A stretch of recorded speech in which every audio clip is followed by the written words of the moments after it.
Please welcome Nevada resident David Berman.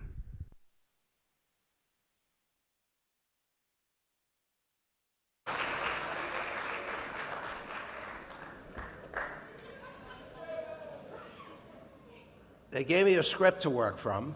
It's my script, I wrote it. But I have to change the first two words, which were good morning. So I'll say, good afternoon, everyone. My name is David Berman. Despite my Massachusetts accent, my wife Rosalind and I have lived in a seniors community in Nevada for 23 years.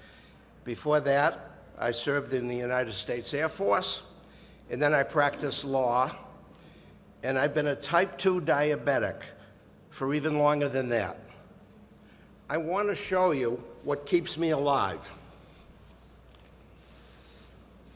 Diabetic injection pen. I take a shot with each meal every day, but that's not all. Here's another one. This is a slower acting insulin. I take a shot before I go to bed. I think all the white coats understand how that works. And that keeps me from dropping too low on my blood sugar at night. In January, thanks to Joe Biden's efforts and the assistance of the Democratic Senate and House of Representatives, my monthly insulin costs dropped by 50%.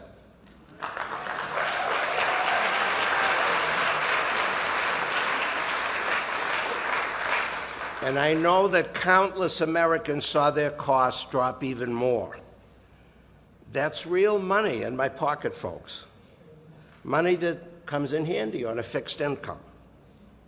President Biden lowered the cost of insulin, and he has rolled up his sleeves to work on lowering drug costs across the board. Promises made and promises kept. This has been the hallmark of Joe Biden's presidency, and I'm deeply honored to be able to thank him in person and introduce him today. Ladies and gentlemen, the President of the United States, Joe Biden.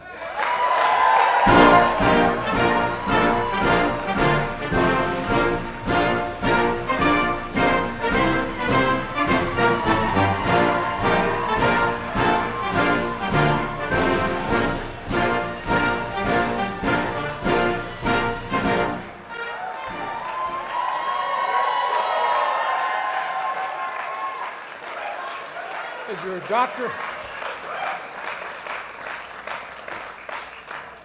Is there a doctor in the house? Are there nurses in the house? Where are the nurses?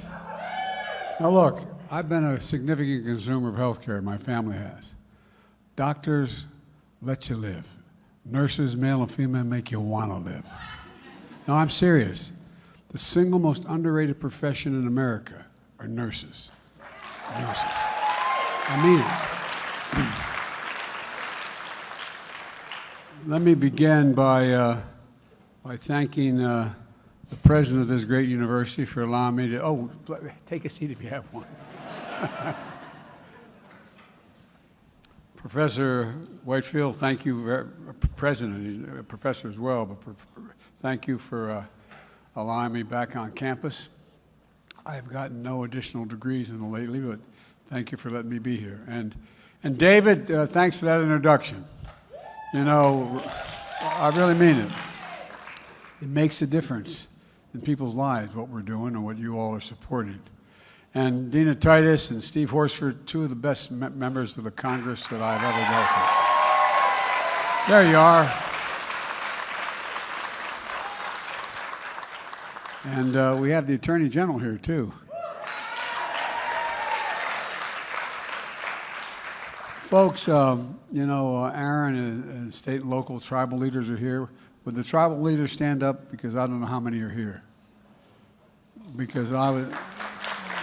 There you go. Chief, good to see you, man. By the way, it's Indian nations. Indian nations. And I'm here today to talk about an issue affecting every single American, your health care. And I want to first thank the healthcare workers in this room. In the best of times, I really mean it. In the best of times, you do the Lord's work, but over the last 3 years during the pandemic, you've literally risked your lives for the rest of us. Healthcare workers have put their lives on the line, and it matters. And it really, really matters. And I think the American public is beginning to understand just how consequential you are.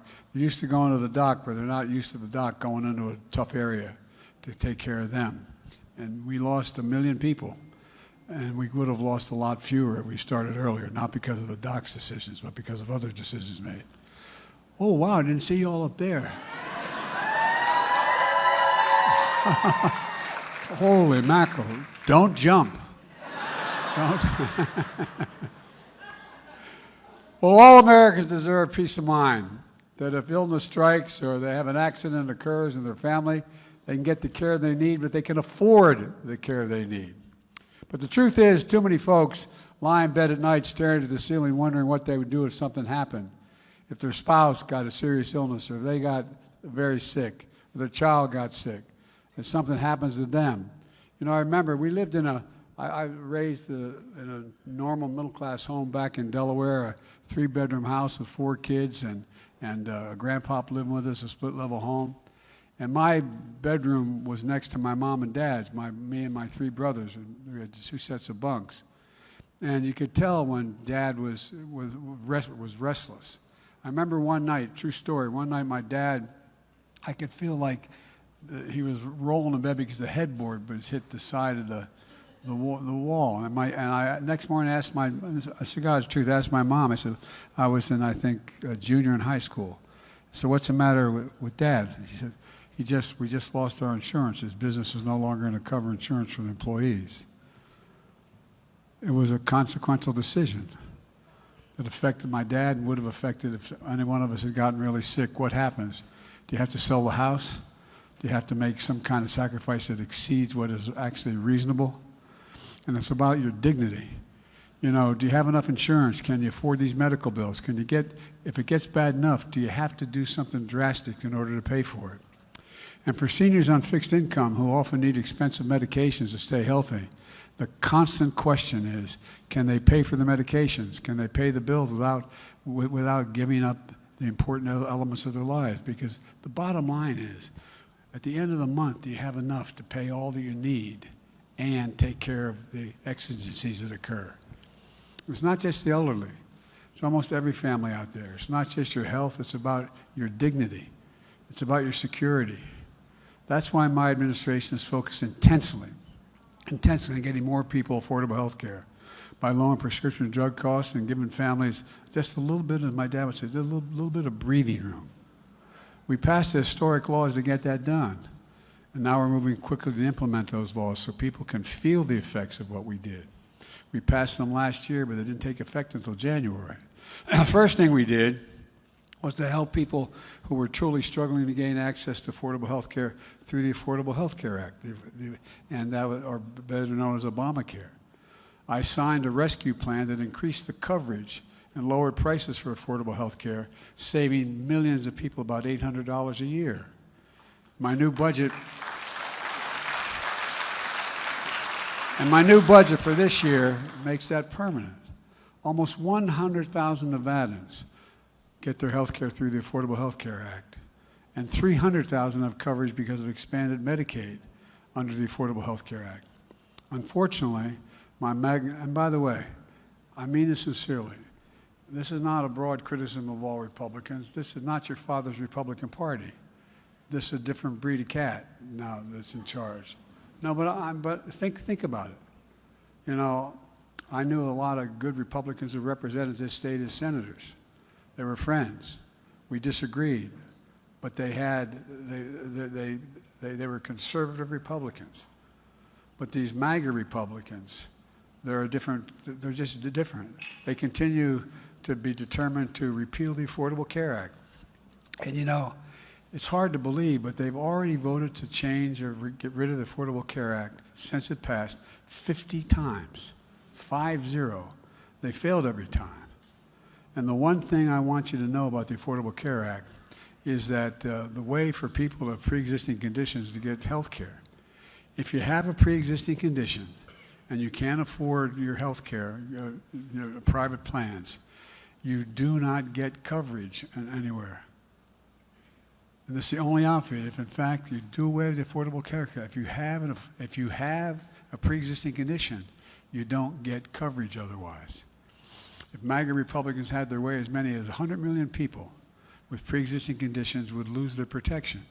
That's a fact. And folks, look, the Affordable Health Care Act also means by which millions of hardworking Americans have access to preventative care, like cancer screenings. MAGA Republicans put that at risk as well. And nearly 40 million Americans would be in danger of losing coverage completely if they were to succeed. We're making health care more affordable in other ways as well.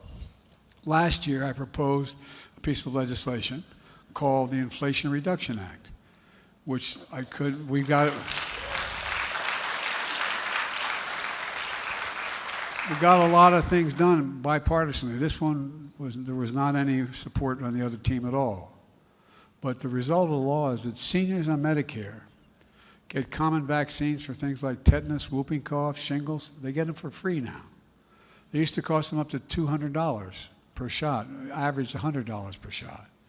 The new data released today shows that if our plan had been in place in 2021, 3.4 million seniors, including 24,000 Nevadan seniors, would have saved an average of $70. You know, America spends more on prescription drugs than any advanced nation on earth, more than any advanced nation on earth. You name the drug you have to take, and I can take you to France and get it to you a hell of a lot cheaper, to Canada, England, throughout Europe. It's not fair. But after decades of trying to take on Big Pharma, we finally won. Now, instead of paying whatever the drug company wants to charge you, Medicare will be able to negotiate prices. Medicare provides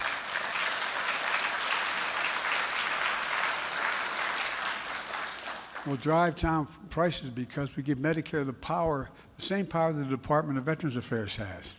They can negotiate what they're going to pay for whatever drugs they're prescribing to the military. Well, I know many of you are healthcare professionals. You understand this better than anybody else. For example, insulin was invented 100 years ago. And the guy who invented it decided not to patent it because he wanted it to be available. It only costs $10 a vial to make, $10 a vial. If you count everything expanded, you can say you get up to $13 if you talk about packaging, shipping, and the rest. And guess what? They're being charged hundreds of dollars a vial. So beginning January 1st of this year, even though we passed the law last year, wasn't until January 1st I kept telling people it was coming. We capped the cost of insulin at $35. $35 for seniors on Medicare. And folks, if it had been in effect in 2020, nearly 11,000 Nevada seniors would have saved an average of $439 on their insulin. But I've been calling on my colleagues to cap the cost for everyone, including 200,000 children who have type 1 diabetes, who need insulin every day to stay alive. I was doing a town hall meeting in Northern Virginia last year, and a woman stood up, a very sophisticated lady. She said, I have 2 girls. They both have type 1 diabetes. And she said, and I can't afford it. So what we have to do, we have to ration the insulin between them. Talk about being deprived of your dignity. Man, looking at your child, knowing if they don't get the insulin, their life is literally in danger. And you've got to stand there and not know what to do. Folks, my budget's going to require it. And guess what? The good news is that Eli Lilly, the biggest insulin maker in the United States of America, announced that they're going to answer my call and they're going to make this insulin available to everyone in America for $35.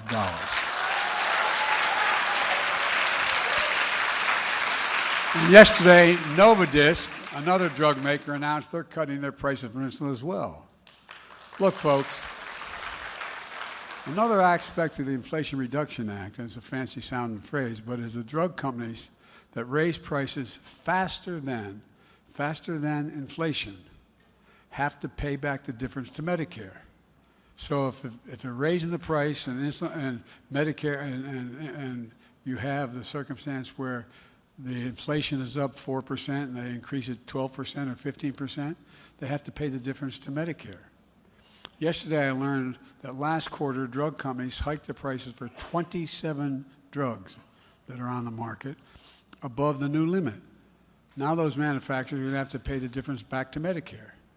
As a result, the Department of Health and Human Services estimate this will make co-pays for those drugs will be as much as $390 cheaper for seniors. Look, it's going to change the way drugs are priced, lower the cost for seniors long term. And it's equally consequential to me that, as many of you in this room know, we're capping out-of-pocket drug expenses for seniors on Medicare at a maximum of $2,000 a year beginning next year. Now, but right now, we have, regardless of how much they cumulatively are paying for all the drugs they need. And now it's capped at, and because my family has been deeply involved as a consequence of cancer, and my son dying of stage 3 glioblastoma because he was exposed to those burn pits for a year in Iraq. Anyway, you all, how many here have had you or a family member be diagnosed with cancer? Raise your hand. It's probably, as the docs know, the most devastating word they can tell a patient. You got a serious heart disease, you may die. That's worrisome. More people die of heart disease than they do from cancer. But cancer scares the living hell out of every single person. Well, folks, you know, a lot of those drugs now that are available that are very helpful. And by the way, I've declared war on cancer. We've set up, no, I really have. I've gotten $5 billion for cancer research through NIH, like we did through the Defense Department for special weapon systems, the same system. But here's the deal. Some people are paying $10,000, $12,000, $14,000 a year for expensive treatments like cancer drugs. It's going to give seniors certain peace of mind because no matter how much they pay, they're not going to, how much the bills are, they'll never have to pay more than $2,000 a year for all the drugs they consume. It changes the peace of mind people have. And guess what? It's going to save seniors money. It's also going to save the government money. My Republican friends say, what are you going to cut taxes for the wealthy? I said, no, I got a better way of saving money. Not a joke. If, in fact, you limit the amount of money that can be charged to reasonable prices by the drug companies, you know how much we'll save this year?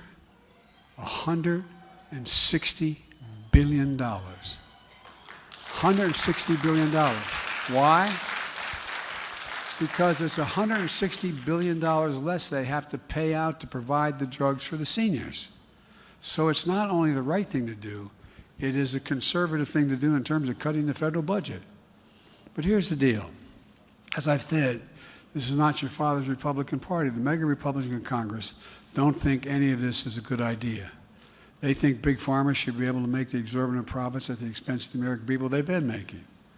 And they want to repeal the Inflation Reduction Act. Roll back savings for seniors, add to the deficit another $1.6 billion, and continue to line the pockets of big pharma. Look, I'm a capitalist. I want, if you go out and make a lot of money, go make the money. Just pay your fair share. Just your fair share. No, for real. I have no problem with company making reasonable profits, but my Lord, not on the backs of working families and seniors. And this is really what gets down to it. It's about fairness. Fairness and decency and providing people some dignity. Last week I released my budget. I met, by the way, and I apologize if the press is here, they're tired of hearing me say this. I met with the new Speaker of the House. He said he is threatening that we're going to let the federal debt not get paid and put us in turmoil. We've never done that in American history. And the debt is accumulation of debt over 200 years. That's the debt we're talking about. And And I want to I said, look, I'll lay out clearly what we support. I'll lay out my budget on March the 9th. You lay out your budget, and we'll negotiate. We'll negotiate. Well, you know, my dad used to have an expression, for real. He said, Joey, when someone said, I tell you what I value, he'd say, don't tell me what you value. Show me your budget. I'll tell you what you value. Show me your budget. No, really, think about it. My budget takes steps to lift the burden on seniors and hardworking Americans, so at the end of the month, after busting their necks and their whole lives, they have a little bit left over. That's what it used to be at our kitchen table. At the end of the month, is there anything left? You better pay anything, do you have a little bit of room? And again, it's about fairness, and it's about your dignity. I value everyone having a decent shot. My Republican colleagues now in the House of Representatives, I think it's fair to say, not every one of them, most of them, are now at a point where they have a very different value set. We're strengthening Medicare and Social Security instead of threatening to eliminate them. And the MAGA Republicans in Congress are threatening to do. You know, when I don't know whether you saw the State of the Union, but it was kind of a fascinating thing. No, I didn't say for that reason. I was a senator a long time. I'm used to dealing with and speaking to the Congress and the Senate. And so I'm comfortable when I'm doing it. Well, I was standing up there before all the members of the House and the Senate, and I read the programs which some of their leaders had put forward to, in fact, cut Social Security and cut Medicare. And the gentle lady, as they say, from Georgia, in the mountains of Georgia, stood up and yelled, liar, liar. And then that generated, last time somebody did that, by the way, they got censored. But no, I'm not joking. But here's what happened. Then another half a dozen yelled, liar, liar, we're not going to do that. I said, oh, if you remember, I said, oh, you're not going to cut Social Security and Medicare? And they said, we're not going to. And so the whole group said, everybody who's not going to cut Social Security and Medicare, stand up. They stood up and hollered. Well, they're all on film. I hope it's true. I hope they've gotten there.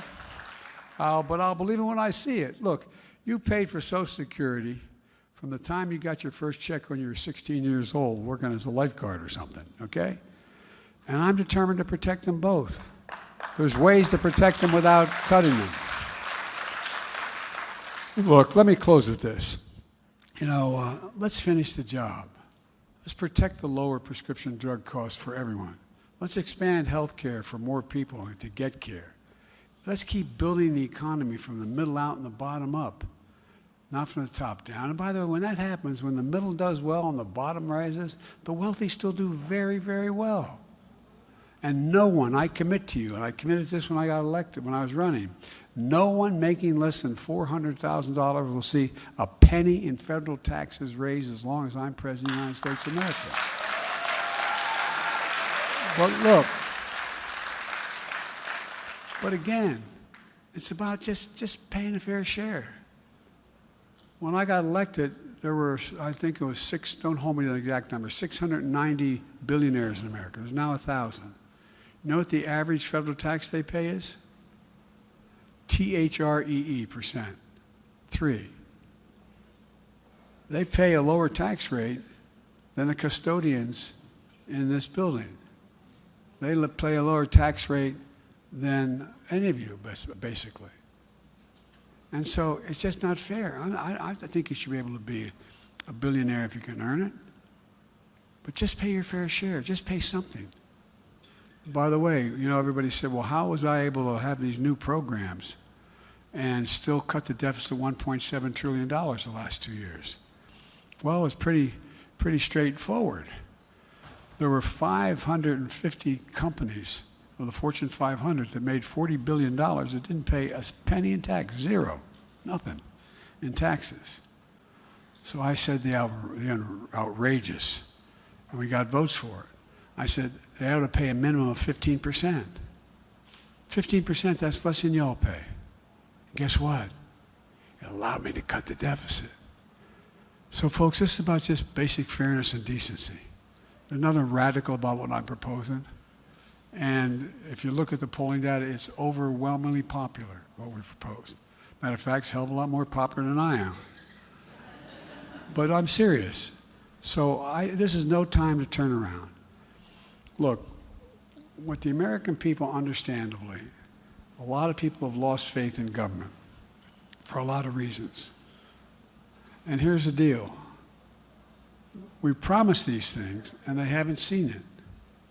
I don't know whether you've been surprised, but the number of people who've come up to me after January 1st saying, you cut my insulin costs, $35. Like, I didn't believe government would really do it. But there's a lot more coming. A lot more coming. And again, let me end by thanking the medical people that are here and the students. It really matters. It really, really, really matters. And all you have to do, like many people in this audience, have been a significant consumer of health care. My son spent 18 months knowing he was dying in the hospital. The docs and nurses just changed it. They made it, they took care of him. My wife and daughter were killed in a trucking accident. My 2 boys were expected not to live. You guys saved them. And you saved their sanity as well. So I think that, we vastly underestimate, and you underestimate, the psychological impact you have on people, not just the medical impact you have on them. So I'm here to say thank you, thank you, thank you. And folks, let's remember, we forget, we are the United States of America, and there's nothing beyond our capacity if we work together. So let's work together. God bless you all, and may God protect our troops.